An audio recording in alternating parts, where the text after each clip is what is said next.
Top Dog is a fast-paced roguelite futuristic jet fighter game, and it's the best $10 I've spent in quite a while. Designed by solo dev Filippo De Luca, aka Morpheo Dev, this game embodies the classic afterburner arcade machine. The combat stylings of a Macross anime with the 90s era flight sim aesthetics to beautiful effect. Intentionally simplistic and arcadey, Top Dog succeeds masterfully in recreating the magic of 90s era gaming with a modern roguelike twist. Its only flaw, in my opinion, is that so far it's aimed at sights too low, not committing to a bigger concept, though it looks like its developer may be looking to change that in the near future.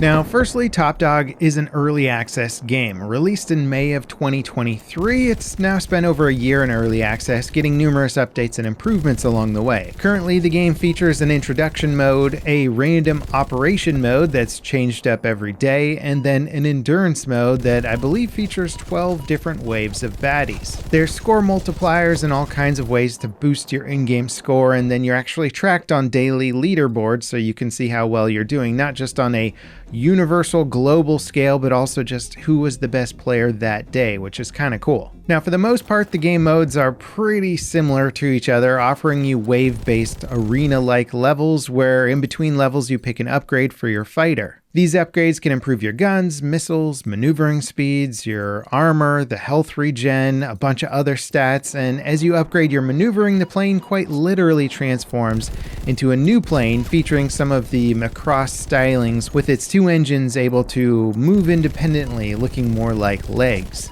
And I really like this feature. It's especially cool when going up against other elite fighters that can also transform from a jet into sort of a hovering mech and then back into a fighter to get away. The game handles those transitions incredibly well, and it does feel like you're playing an anime in many instances. Now, while the game seems to pride itself on its simplicity of controls and ease of learning, I will say that it does need some sort of tutorial system. Thrown in with little more than a key binding menu in the options section, there's not really much else to tell you how to play or how to read your heads-up display. I found myself dipping out of the game into the Steam community tab to find a heads-up display guide before popping back into the game, and I recommend that to anyone trying out this game for the first time. It'll probably save you an hour or two of thinking one stat means something it actually doesn't. But once you're past some of that community-assisted learning, you're gonna sink right in.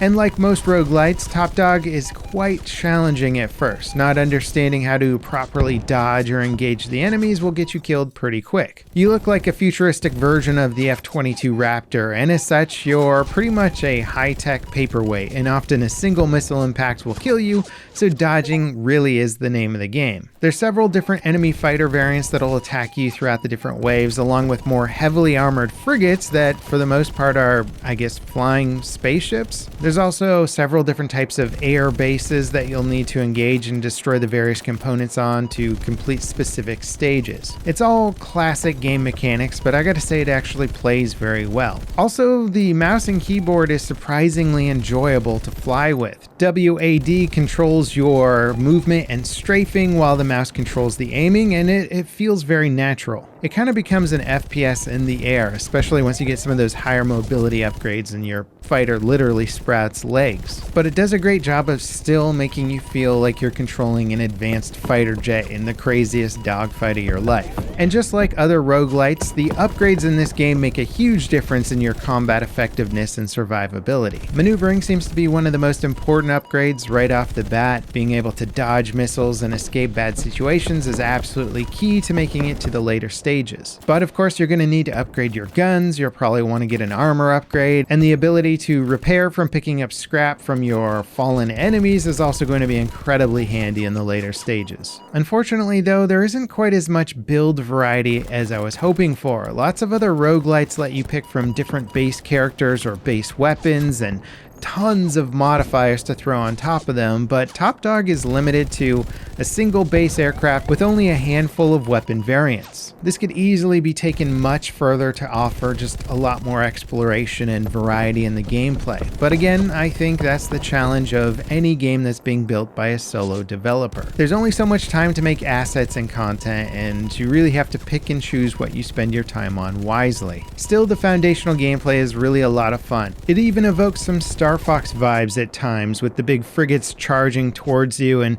having to destroy different components on them and watching them fall off and changing the way that they can fight against you. They kind of feel like mini boss fights. And seeing their similarities, it does kind of make me wish that the levels were a little bit more linear in nature, where you progress toward the boss and having things be less arena-like. I could absolutely see this being a fun game to fly down canyons and assault big bases and boss ships. Currently, the endgame seems like one of the weaker points of Top Dog, where rather than getting all kinds of super cool bespoke enemies that have different types of challenges to fight with, you basically just get swarmed by an insane amount of the exact types of enemy, and it doesn't become quite as fun. Ultimately, it seems like you just have to create a build that can kind of self-heal, repair itself on all of the small fighters, while you spend a lot of time just chewing through massive amounts of numbers rather than fighting more intelligent, more challenging, more interesting bad guys. Figuring out ways to challenge the player at later stages with things other than just swarming them like crazy would, I think, be an important update to the game, plus a more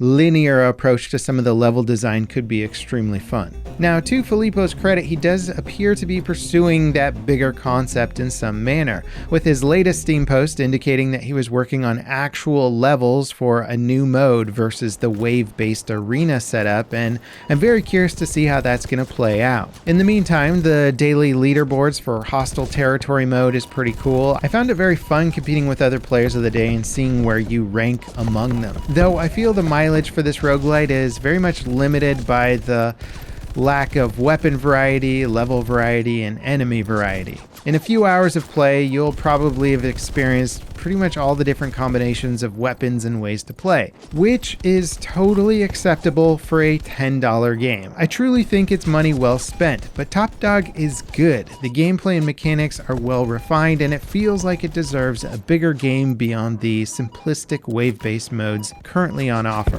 Hopefully Filippo can push this game with his next update. This developer seems very much determined to make this specific type of game based on their past projects, and I'm always impressed with what a single driven person can achieve. In this case, it's a very cool, smaller concept game that reminds me of some of the great arcade games from back in the day. I'd be curious to know if you guys have played Top Dog. If so, what do you think of it? What's your favorite strategies for getting to the later rounds? Let me know in the comments. And if you enjoyed this video, don't forget to leave me a like, subscribe for more content like it, ding that notification bell to beat the YouTube algorithm with me.